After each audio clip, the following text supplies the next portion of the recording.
Kembali tim Cimat punya cerita. Inilah cerita misteri bersambung Lemah Kuburan bagian terakhir tamat. Ditulis Agil R. Saputra.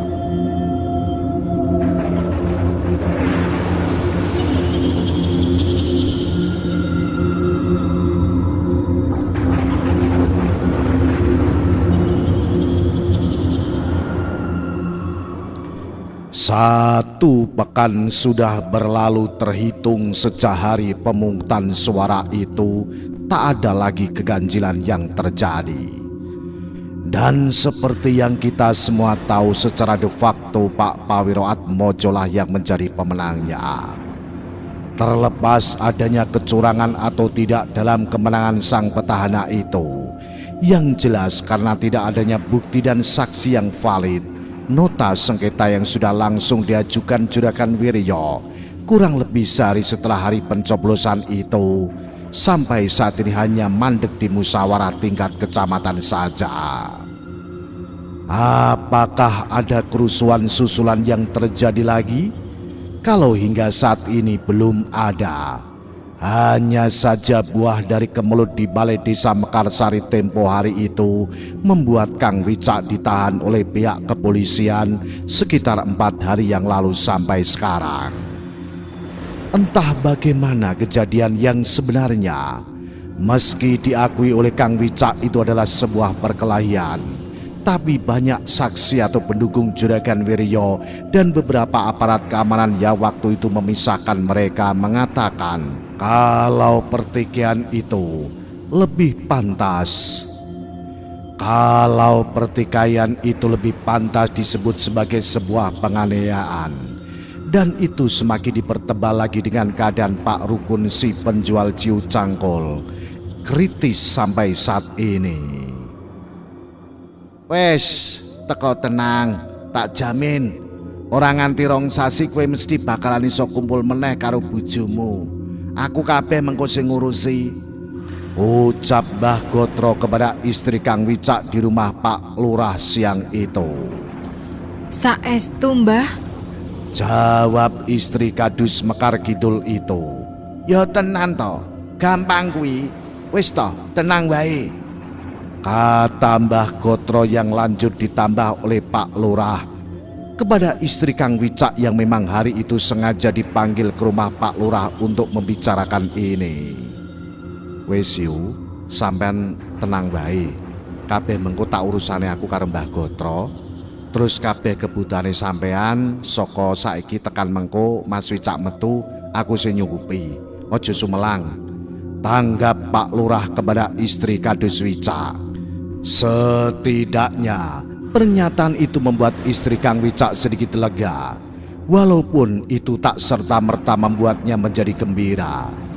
Tapi paling tidak suaminya itu sudah berada di pihak yang tepat. Itu terbukti dengan bukti loyalnya, yaitu kubu Pak Lurah yang tetap mengurus Kang Wicak dan keluarganya yang sedang terkena musibah atau masalah seperti ini. Menit demi menit pun berlalu. Istri Kang Wicak sudah pulang ke rumahnya diantar oleh Mas Angga. Tinggallah Mbah Gotro dan Pak Lurah yang masih duduk dan mengobrol di ruang tamu. Pas Lurah, wedhus Jawane aku wis oleh 11 ekor. Mengko sore bakalan diterke mrene, ucap Mbah Gotro di tengah obrolan itu. Loh, njur telas pinten, Mbah? Tanya Pak Lurah sedikit terkejut. Wis tak bayar separo. Ngene wae, sampean bayari loro, terus turahane sing nggon cacah tak tanggungi aku wae. Mesakne regane wong ya ora murah kok, tanggap Mbah Gotro saat itu. Pak Lurah tentu merasa tidak enak karena lagi-lagi Mbah Gotro harus mengeluarkan uang. Ia pun sempat mengutarakan agar kali ini ialah yang akan menanggungnya. Tapi Mbah Gotro yang tetap bersikukuh akan hal itu, yang pada akhirnya Pak Lurah lah yang mengalah. Dan untuk kesekian kalinya ia pun berterima kasih kepada Mbah Gotro orang kaya yang tidak pernah hitung-hitungan itu. Rencang-rencangin pun sami ngertos, Mbah. Tanya Pak Lurah setelah itu. Mestine wis ngerti kok. Wong wingi wae aku goleke ya karo Barjo kok. Jawab Mbah Gotro yang mengatakan bahwa Kadus Barjolah yang menemaninya kemarin saat membeli kambing itu di pasar hewan. Obrolan antara Pak Lurah dengan Mbah Gotro pun kembali berlanjut, yang mana salah satu topiknya membahas tentang pelantikan kepala desa yang akan dilaksanakan tepat esok hari di pendopo Bupati. Wes, muga-muga sesuk paringi lancar ora ana halangan, kata Mbah Gotro di akhir-akhir obrolan itu. Amin, Mbah, pandungane mawon. Anggap Pak Lurah yang mana bersamaan dengan siang yang sudah menjelang menjadi sore itu, datanglah mobil bak yang berhenti di depan rumah Pak Lurah. Lah kae wedhuse wis teko malah, kata Mbah Gotro seraya bangkit dan berjalan keluar. Hingga singkatnya 11 ekor kambing itu pun diturunkan dan langsung dimasukkan ke area kandang belakang rumah Pak Lurah. Bersamaan dengan Mbah Gotro yang tak lama kemudian berpamitan pulang setelah ia dan Pak Lurah melunasi sisa pembayaran semua kambing-kambing itu.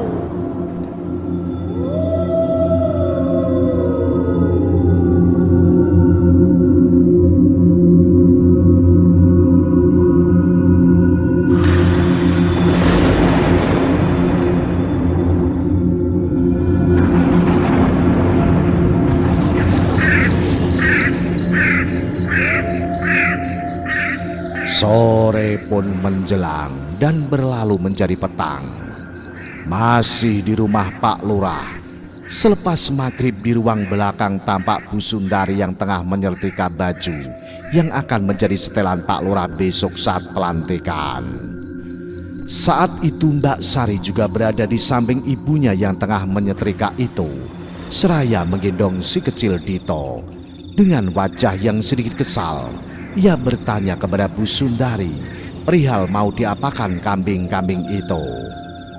Sepertinya Mbak Sari merasa terganggu oleh kedatangan kambing itu yang sedari tadi seakan tak berhenti mengembe.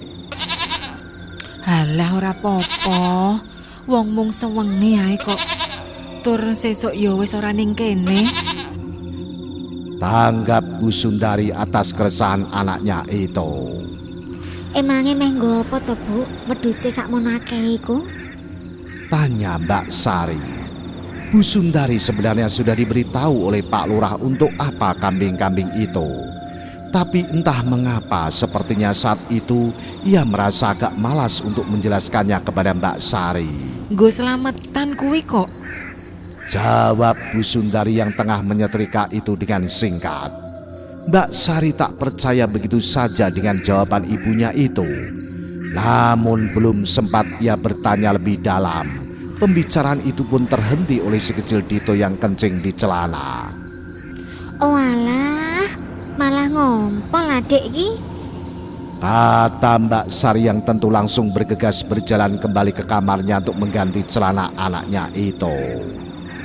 Sementara itu di ruang tamu, Pak Lurah tengah berbincang santai dengan Mas Angga, seraya mengisap rokok dan menyesap kopi. Mertua dan menantu itu terdengar sesekali menyelipkan tawa di sela-sela obrolannya. Di tengah-tengah perbincangan yang tampak cair itu, Mas Angga teriak tertawa geli. Ia bertanya kepada dirinya sendiri, bagaimana ia akhirnya bisa melewati semua ini. Sebuah pengalaman yang tentunya tak akan pernah ia lupakan seumur hidupnya. Ia yang adalah seorang insinyur pertambangan itu kini langsung mengubah pola pandangnya bahwa teluh, lelembut, klinik, dan hal gaib itu memang benar adanya, dan ia melihat itu dengan mata kepalanya sendiri. Obrolan itu seakan mengulas kembali kejadian-kejadian ganjil yang telah lalu, dari awal mula sampai saat ini, hingga perbincangan itu pun terjeda oleh kedatangan Mbah Untung bersama Mbok Tun dan Lek Trimo suaminya. Walah Mbok, wis sehat toh? Bune, ana Mbak Tun iki lho. Sambut Pak Lurah sembari memanggil istrinya. Monggo pinarak Mbah, Lek. Tambah Pak Lurah untuk Mbah Untung dan Lek Trimo. Tak lama kemudian Bu Sundari keluar, wajahnya langsung gembira melihat Mbok Tun. Ia pun segera menghampiri pembantu kepercayaannya itu, memeluknya dan mengajaknya masuk ke belakang. Sepertinya Bu Sundari sudah menyiapkan sesuatu yang akan diberikan kepada Mbok Tun. Mbok, sehat toh Mbok? Monggo Mbah, Lek Trimo, pinarak. Tak damelke unjukan rumiyin. Ucap Bu Sundari seraya menggandeng tangan pembantu kesayangannya itu dan mengajaknya masuk ke dalam. Mbok Tun yang sebenarnya belum sepenuhnya bugar itu pun turut berjalan dalam gandengan majikan terbaiknya itu dengan wajah yang tersipu dan senyumnya yang tanggung. Sehat tenan toh sampean saiki Mbok? Tanya Bu Sundari kepada Mbok Tun seraya berjalan menuju ruang makan. Sehat Bu, nanging mboten ngertos untune kula sakniki kok kathah sing merotol. Jawab Mbok Tun setelah mereka duduk di kursi yang berada di ruangan dapur. Dan sembari membuka mulutnya, Mbok Tun memperlihatkan kepada Bu Sundari keadaan giginya sekarang. Bu Sundari terheran mengerutkan alisnya. Ia sedikit terkejut melihat gigi Mbok Tun sudah banyak yang lepas dan hanya tersisa beberapa saja di bagian depan. Kok iso toh Mbok? Ucap Bu Sundari seraya mengernyitkan dahinya. Mboten ngertos Bu, saben dinten mesti wonten wae untu sing ucul. Mula niki mangke kula ajeng teng Pak Koyin. Jawab Mbok Tun. Ya wis to nek ngono, mengko ben diterke karo Mas Angga, nggawa motor. Sisan di mall gawe untu palsu. Mengko sisan tak wenehi duit gawe persen. Kata Bu Sundari seraya menyiapkan minuman. Mbok Tun tampak tak enak hati mendengar itu. Dengan basa-basi ia pun agak menolak bantuan dari Bu Sundari itu. Mbok pun to Bu, malah ngrepoti. Kula tasih wonten arta simpenan kok. Jawab Mbok Tun yang tentu langsung ditolak oleh Bu Sundari. Halah wis, ora apa-apa, kudu gelem. Mbok, aku bar tuku jarik sak kodi, sing loro meh tak kekne sampeyan. Ungkap istri Pak Lurah itu yang segera beranjak mengambil kain jariknya dan memberikannya kepada Mbok Tun. Wah, matur suwun sanget Bu. Kata Mbok Tun atas pemberian Bu Sundari.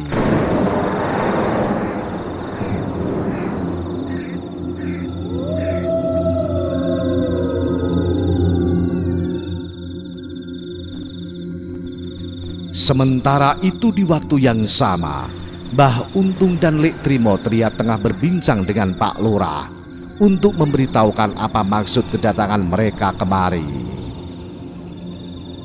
Niki kula mboten saged suwe-suwe. Namung ngeterke mendane kok Pak Lurah, jebule kula lali. Tun niki mboten tak itung.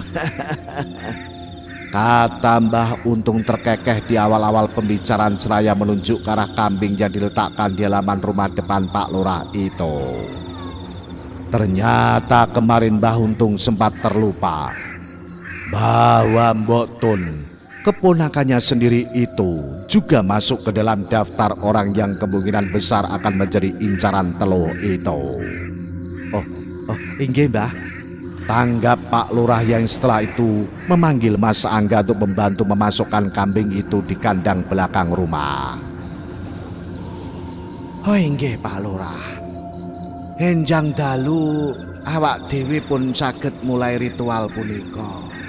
Muga mawon sedaya saged tumut nggih. Kata Mbah Untung yang setelah itu tampak berdiri dan akan beranjak pamit. Mbah, keriyen to Mbah, ngunjuk-ngunjuk rumiyin. Nika sik didamelke lho kalih Ibu. Sambut Mas Angga yang baru saja keluar setelah memasukkan kambing yang dibawa Mbah Untung ke dalam kandang. Oh alah, mboten usah repot-repot Mas. Selalek Trimo kini menanggapi. Dan setelah itu juga menjelaskan kalau petang ini ia akan ke tempat Pak Koyin ahli gigi ternama dari desa sebelah. Walah, emangnya sopo sing loro untu Lek?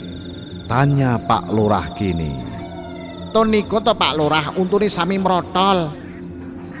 Jawab Lek Trimo bersamaan dengan Bu Sundari dan Mbok Tun yang keluar sambil membawa nampan yang berisi gelas-gelas minuman. Monggo unjukane. Kata Bu Sundari seraya meletakkan minuman itu di atas meja. Melihat minuman yang sudah di atas meja itu membuat Lek Trimo dan Mbah Untung pun menjadi urung beranjak. Rasanya tak sopan kalau mereka berpamitan pulang saat minuman dari tuan rumah baru saja datang. Mereka semua pun kembali duduk dengan Mbok Tun dan Bu Sundari yang kini juga turut berada di ruang tamu itu. Sik. Untune Mbok Tun kenapa, Lek? Kok iso nganti kaya ngono? Kata Pak Lurah lagi, meneruskan obrolan tadi yang mana kali ini langsung dijawab sendiri oleh Mbok Tun. Kirangan niki Pak, teko-teko kok sami oglek jo ucul. Jawab Mbok Tun yang langsung ditimpal oleh Mbah Untung yang mengatakan bahwa kejadian itulah yang membuat Mbok Tun menjadi seperti itu. Kok bisa begitu? Batin Pak Lurah yang sedikit bingung dengan kata-kata Mbah Untung barusan. Lantas kalau memang berhubungan dengan hal itu, kenapa tidak Mbah Untung saja yang mengobatinya? Tanya mereka kini, yang mana segera dijelaskan beberapa saat kemudian oleh Mbah Untung. Mbah Untung berkata bahwa gangguan gaib yang terlalu kuat akan berefek kepada tubuh dan akhirnya menjalar menjadi gangguan medis. Contohnya adalah kasus yang terjadi kepada Mbok Tun ini, yang kemarin-kemarin sempat tak bisa makan atau stres karena setiap hari selalu melihat lelembut. Mbah Untung sudah berhasil membuat Mbok Tun sembuh seperti sedia kala dan tak lagi melihat hal-hal gaib lagi. Tapi ternyata itu belum selesai, karena efek dari gangguan gaib itu membuat daya tahan tubuh Mbok Tun melemah secara ekstrim. Dan inilah yang terjadi. Mbok Tun seperti kehilangan kalsium dan zat besinya sampai berakibat copotnya gigi-gigi Mbok Tun secara tidak wajar. Nah, untuk perihal medis ini sudah bukan ranah kemampuan Mbah Untung lagi. Untuk itu nanti Mbok Tun akan dibawa ke tempat Pak Koyin untuk dibuatkan gigi-gigi palsu, sekalian meminta obat nyeri tradisional sesuai dengan kemauan Mbok Tun sendiri. Lek Trimo sebenarnya sudah membujuk agar istrinya itu ditangani secara modern oleh dokter gigi. Tapi karena keluguan dan kekolotan Mbok Tun sendiri yang lebih memilih untuk mengobatinya secara tradisional saja. Wedi disontek aku iki. Selam Mbok Tun di tengah penjelasan itu. Oh alah 11 rolas karo bulurah berarti. Wedi suntik, mambu obat muntah-muntah. Jawab Pak Lurah dengan berkelakar, yang setelah itu kembali melanjutkan perbincangan dengan topik yang sedikit berbeda. Alhamdulillah saniki pun radi ayem yo Mbah. Kirang luwih sampun meh seminggu niki mboten tau enten gangguan. Kata Pak Lurah melanjutkan kembali obrolan itu. Alhamdulillah nek ngoten Pak Lurah. Nanging awak dhewe nggih kedah selalu siap. Tanggap Mbah Untung yang menegaskan agar Pak Lurah selalu siap dengan kemungkinan yang bisa saja akan ia lihat dan alami.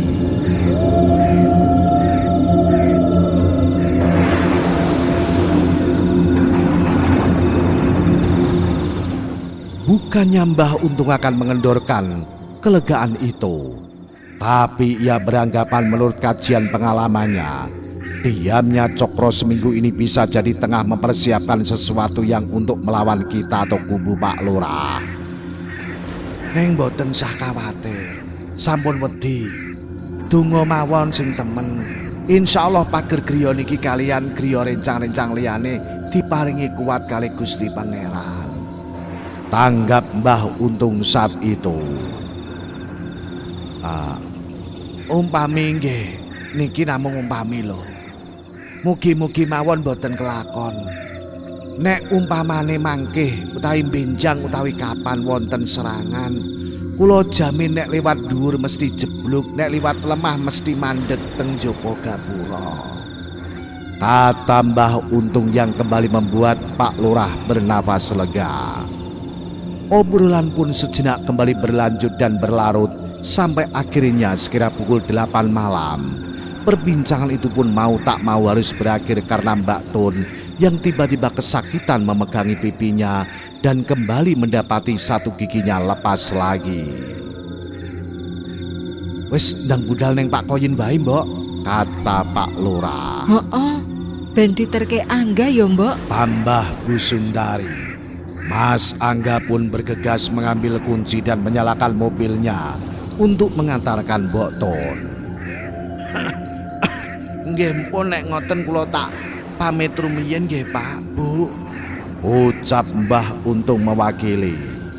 Dengan diantar oleh Mas Angga menggunakan mobil, mereka pun beranjak pergi dari rumah Pak Lurah menuju desa sebelah di mana tempat Pak Koyin berada. Menit pun berganti jam. Pak Lurah dan Bu Sundari dan Mbak Sari kini tampak berada di ruang tamu.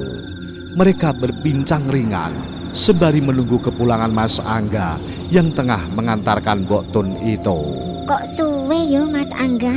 Kata Mbak Sari yang tengah terkantuk dengan Dito yang tengah berada dalam pengakuannya. "Wis tondo, nek weh ape turu nang kono rapopo. Mesakne kuwi lho Dito, nek kademen Angga ben aku wae sing nunggu," kata Pak Lurah kepada Mbak Sari yang terlihat mengantuk itu. Yo wis lah. Ucap Mbah Sari yang tak lama kemudian beranjak masuk ke kamarnya, diikuti oleh Bu Sundari yang ternyata juga merasa ngantuk. "Aku yo tak turu sik yo, Pak. Wis ora betah tenan mripatku. Jenengan ki aja wengi-wengi. Sesuk ning pendopo gasik lho," kata Bu Sundari seraya beranjak sambil mengingatkan bahwa Pak Lurah besok harus berangkat pagi untuk acara pelantikan dirinya di pendopo Bupati. Singkat cerita, jam demi jam pun berganti. Mas Angga belum juga pulang, sedangkan waktu sudah menunjukkan pukul 23 waktu Indonesia Barat. Pak Lurah yang sedari tadi duduk sendiri di ruang tamu itu pun sepertinya mulai bosan. "Kok suwe yo Angga iki?" ucap Pak Lurah seraya bangkit dan berjalan keluar rumahnya. Sambil menghisap rokoknya dengan nikmat, Pak Lurah kini berdiri di lantai terasnya. Matanya memandangi setiap sudut halaman depan rumahnya itu. Pikirannya menerawang dan kembali kepada kejadian-kejadian yang telah lalu. "Kok bisa ya?" batin Pak Lurah yang bertanya kepada awang-awang. Tak lama setelah itu, ia yang bosan berdiri pun kini duduk di kursi kayu yang berada di teras depan. Di teras depan rumahnya, seraya meregangkan dadanya, ia menyandarkan tengkuk belakang kepalanya sambil mendongak. Pak Lurah tampak mengepulkan asap rokoknya ke arah lampu penerangan terasnya sedikit redup. Nafasnya terhela bersama dengan pikirannya yang sedari tadi tak berubah terus mengingat satu persatu kejadian-kejadian ganjil yang pernah ia alami akhir-akhir ini. Hingga tak lama kemudian tiba-tiba angin besar pun bertiup dan seketika membangunkan lamunannya. Pak Lurah yang hanya mengenakan kaos oblong itu pun terlihat kedinginan memeluk kedua lengannya. Rasa dingin dari terpaan angin besar itu pun akhirnya membuatnya bangkit dan beranjak masuk. Namun baru saja ia sampai di ambang pintu, tiba terdengar suara yang memanggilnya. Suara itu terdengar cukup keras dan membentak. Pak Lurah sontak langsung menoleh dan mencermati setiap sudut halamannya. Namun sepertinya tidak ada siapapun di situ. Yang terlihat hanyalah kegelapan dan temaram redup dari lampu jalan dan depan rumahnya, serta angin besar yang masih dan sudah mereda. Apa saya salah dengar ya? Mungkin itu hanya suara angin tadi. Batin Pak Lurah seraya berbalik dan hendak masuk ke dalam rumahnya. Tapi baru saja ia melangkah masuk sekali lagi suara itu kembali terdengar. Bahkan kali ini suara di sana lebih keras dan dirasa menyentak daripada sebelumnya. Disinilah perasaan Pak Lurah mulai tidak nyaman. Ia yang sempat terpatung sejenak pun memutuskan untuk tidak menoleh dan lebih memilih untuk masuk saja ke dalam kamarnya atau rumahnya. Dan pintu pun ditutup tanpa dikunci. Dalam degupan jantungnya yang semakin berdebar, Pak Lurah tentu terngiang dengan suara tadi. Apa ya itu? Batinnya setelah itu. Rasa penasaran memang selalu bisa menjadi pemantik sebuah kebenaran. Dari balik jendela lewat tirai yang sedikit ia singkapkan, Pak Lurah kini mencoba mengamati halaman rumahnya itu. Dengan mengurut pelan ia mencermati bagian demi bagian, sampai akhirnya pandangan matanya berhenti di satu sudut. Ucapnya membisik mengerutkan alisnya, menatap pemandangan yang tak semestinya berada, yaitu sebuah objek bergerak-gerak yang menyumbul menyerupai sebuah kepala dari balik benteng rumahnya. Pemandangan itu cukup jelas untuk kelas pencahayaan halaman rumahnya yang memang minim. Sebuah kepala yang sepertinya menggeleng-geleng, lengkap dengan wajahnya yang putih pucat. Astagfirullah, kata Pak Lurah yang langsung menutup singkapan tirai jendelanya dan segera bergegas masuk ke dalam rumahnya. Persetan dengan menantunya yang belum pulang, Pak Lurah kini bersembunyi di balik selimutnya. Seraya berdoa ia pun memaksa matanya untuk terpejam. Hingga akhirnya entah selang berapa lama dan bagaimana caranya, ia pun bisa terlelap juga.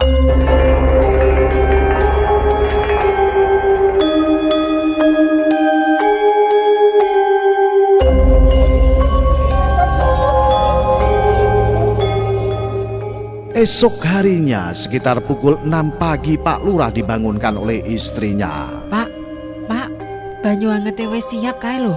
Rada krinan aku ngasih rasubuhan. Ucap Bu Sundari ketika membangunkan suaminya itu.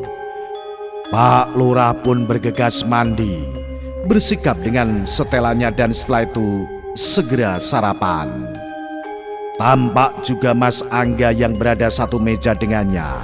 Menantunya itu juga sudah rapi karena memang dialah yang nanti akan mengantar Pak Lurah ke pendopo.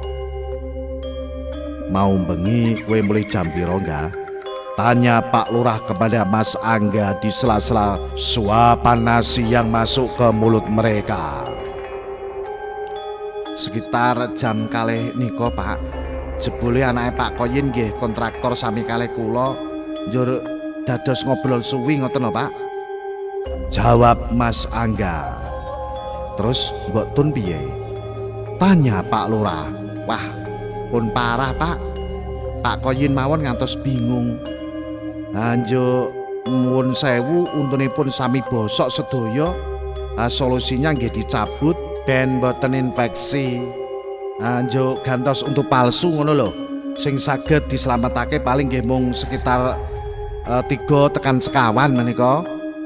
Jawab Mas Angga, yang setelah itu mengatakan sebenarnya lebih efisien kalau Mbok Tun langsung dibawa ke dokter gigi saja.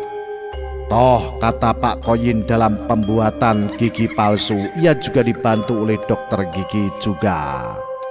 Wong tekan mriki akhirnya nggih disuntik juga kok. Tambah Mas Angga. Terus gelem ora? Tanggap Pak Lurah yang seraya tertawa. Maune nggih ora gelem to, njur diseneni kali Mbah Untung akhirnya nggih purun. Neng niku bar disuntik langsung semaput. Nah, niku juga salah sijine Pak, sing marahe wau dalu dadi suwi. Kata Mas Angga menceritakan bagaimana Mbok Tun semalam di tempat Pak Koyin. Jam sudah menunjukkan pukul 7 pagi. Bu Sundari keluar dari kamarnya. ia sudah siap dengan sanggul dan kebayanya. Kata Bu Sundari yang menghampiri suami dan menantunya di ruang makan. Dan tak lama kemudian mereka pun berangkat ke pendopo bupati untuk acara pelantikan Pak Pawiro Atmojo itu. Sekira pukul 8 pagi acara pelantikan pun dilaksanakan. Dan akhirnya untuk kesekian kalinya Pak Pawiro Atmojo pun secara de jure resmi dilantik lagi sebagai Kepala Desa Mekarsari.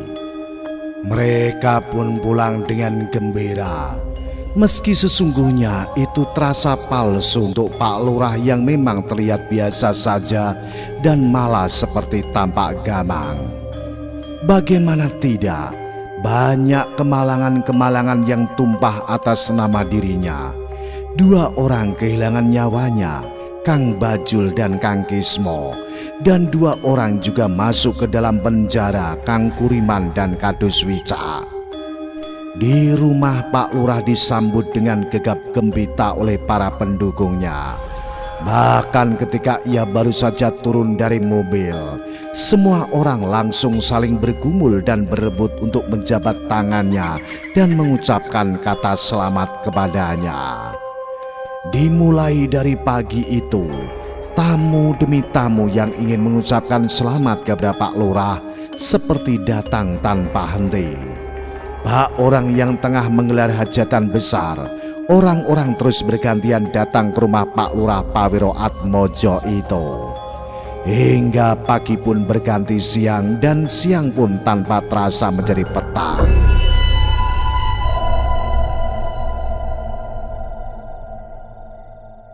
Malam harinya, Mbah Untung, Mbah Suyuti, Mbah Gotro, Pak Karim, Pak Warso, Pak Carik Sukmo, Lek Trimo dan para kadus-kadus kecuali Kang Wicak, mereka semua sudah berkumpul di rumah Pak Lurah. Tampak 4 buah mobil terparkir di jalan depan rumah Pak Lurah. 3 mobil tertutup dan 1 mobil bak terbuka, yang mana mobil itu sudah dipenuhi dengan 13 ekor kambing Jawa berwarna hitam. Seperti yang kita semua tahu, di malam inilah ritual pembalikan teluh itu akan dilakukan. Sempat ada 1 orang di antara mereka yang tampak kebingungan. Ia adalah Carik Sukmo yang lagi-lagi terlupa masuk dalam hitungan. Tapi itu tak jadi masalah karena untungnya Pak Lurah yang memiliki 2 ekor kambing memilih untuk memberikan salah satunya kepada Pak Carik Sukmo. Satu persatu hal pun mulai dijelaskan oleh Mbah Untung tentang apa yang telah disiapkan dan apa yang harus mereka ketahui dalam ritual nanti. Malam ini tujuan mereka adalah sebuah persil angker di wilayah desa Sapu Angin. Karena konon menurut Mbah Untung di persil atau sebidang tanah berupa kebun itulah jin samber nyowo berasal. Semua orang diminta menyiapkan mentalnya untuk menghadapi dan melihat ketidakwajaran yang akan mereka saksikan nanti. Tapi ada hal yang paling digarisbawahi oleh Mbah Untung, yaitu tentang mereka yang harus menerima fakta dan menyadari betul-betul bahwa jalan yang akan ditempuh ini adalah sebuah keburukan yang kejam.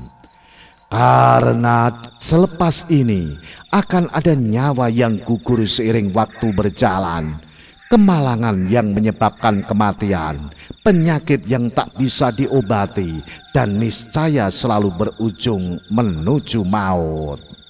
Namun terlepas dari semua itu, mereka semua terpaksa menempuh jalan ini.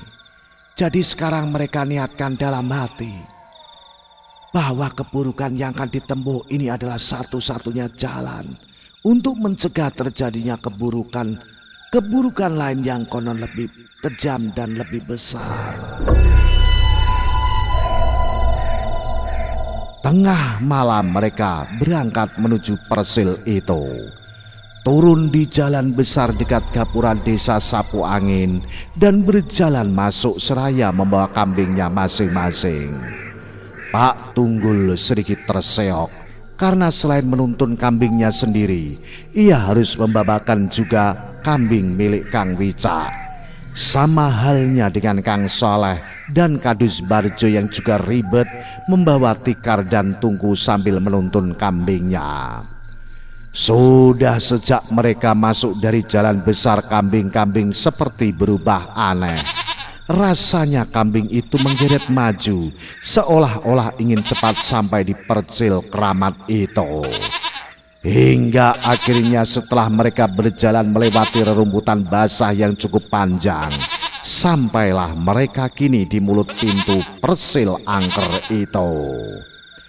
Pohon-pohon jati yang cukup besar menyambut kedatangan mereka. Terlihat Mbah Untung yang menghentikan langkahnya, sejenak mengucap mantra, dan setelah itu memijakkan kakinya ke tanah 3 kali. Anggukan dari Mbah Untung menjadi pertanda untuk mereka melangkah masuk. Dengan secuil keberanian, semua orang pun kini kembali berjalan beriringan mengekor di belakang Mbah Untung. Hingga sampailah mereka di titik tengah persil itu. Tikar pun digelar dan kambing-kambing diikat dengan patok mengelilingi mereka. Dengan 4 buah lampu semprong sebagai penerangan, ritual kini siap dimulai.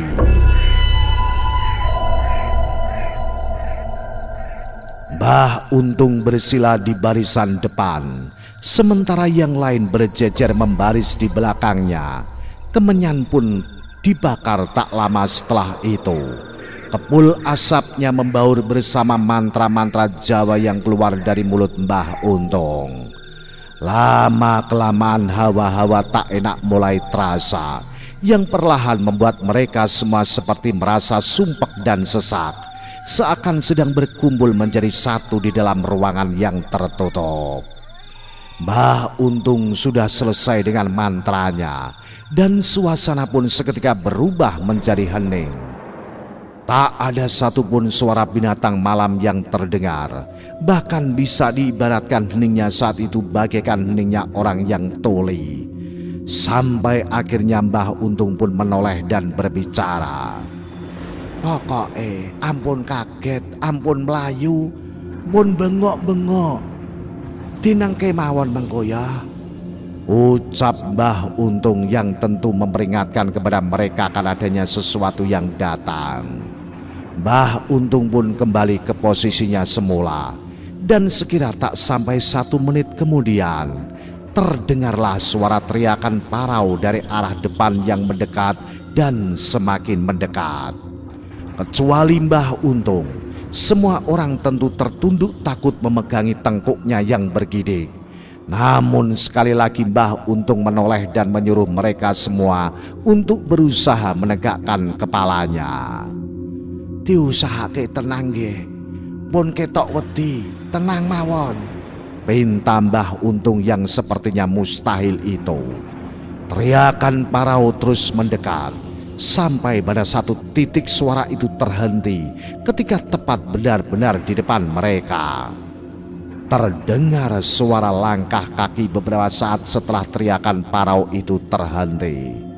Pak Lurah, orang yang pertama yang tanpa sengaja menegakkan kepalanya, yang mana ia langsung mematung terpaku melihat sosok yang tampak berjalan menyeret itu. Inilah mungkin sang lelembut pembawa teluh itu, yang kini tampak berjalan menyusuri kambing-kambing yang terikat di sekeliling mereka. Semua kambing mendadak mengembik gaduh tak terkendali, seakan sadar dan berusaha untuk lepas dari ikatannya. Keadaan ini bertahan cukup lama, sampai akhirnya perlahan embik kambing itu semakin berkurang, satu demi satu, dan akhirnya menghilang. Habisnya semua kambing itu menjadi penanda selesainya ritual ini. Mbah Untung pun sedikit bangkit menggeser tubuhnya untuk mendekati orang-orang di belakangnya, dan seraya menyalakan sebatang rokok, ia memastikan lagi bahwa semua kambing sudah benar-benar hilang. Setelah semua yang sudah terlewati ini, semua orang masih saja terkejut heran ketika melihat kambing-kambing yang semula berada mengelilingi mereka, kini hanya tertinggal talinya saja. Bahkan simpulnya pun masih rapat dan rapi. Sungguh tak mungkin kambing itu bisa terlepas tanpa merusak simpul talinya. Tapi inilah yang terjadi. Ritual pengembalian teluh itu pun akhirnya selesai dengan melipat gandakan mahar atau persembahan yang diberikan oleh kubu Juragan Wiryo. Sepertinya jin pembawa santet itu akan balik menyerang si pengirim. Waktu pun berlalu. Entah kebetulan atau memang santet pring sedapur itu sudah benar bekerja. Yang jelas kemalangan demi kemalangan mulai terjadi. Dukun Cokro terkena stroke sekira 1 pekan setelah ritual pengembalian itu dan meninggal 6 bulan kemudian. Berlanjut dengan istri Juragan Wiryo 1 tahun kemudian juga meninggal dalam perawatan di rumah sakit karena TBC parah.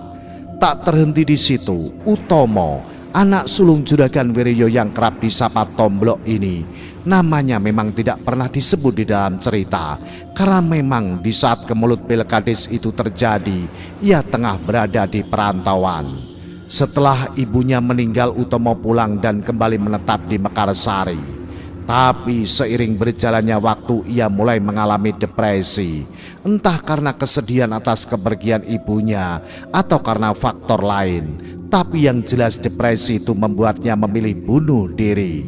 Utomo mengakhiri hidupnya tepat sehari setelah memperingati 1000 hari meninggalnya sang ibu. Bertahun berlalu setelah Pilkades itu, keluarga Juragan Wiryo berguguran satu persatu.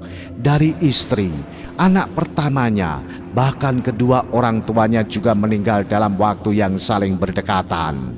Hingga setelah musibah yang bertubi itu, yang tersisa hanyalah 1 anak bungsunya yang laki-laki memang sengaja tidak disebut dalam cerita ini karena suatu alasan. Ia adalah Martini, anak bungsu Juragan Wiryo yang berkebutuhan khusus.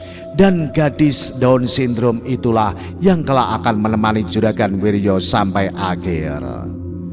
Pada akhirnya kita tidak bisa lagi melihat siapa yang paling jahat dalam cerita ini. Entah kubu Lurah Pawiro yang merasa diserang terlebih dahulu, atau kubu Juragan Wiryo yang justru malah menjadi pihak yang akhirnya paling merugi dan menderita. Terlepas dari kepelikan cerita ini, semoga ada hal baik yang bisa kita petik. Terima kasih semua jimatres-jimatres dimanapun Anda berada yang sudah mengikuti cerita misteri ini. Dan tidak lupa memohon maaf bila saja ada kalimat yang mungkin kurang berkenan. Matur suwun dari saya Agil R. Saputra. Sekali lagi mohon maaf. Salam jimatres, salam satu misteri. Au.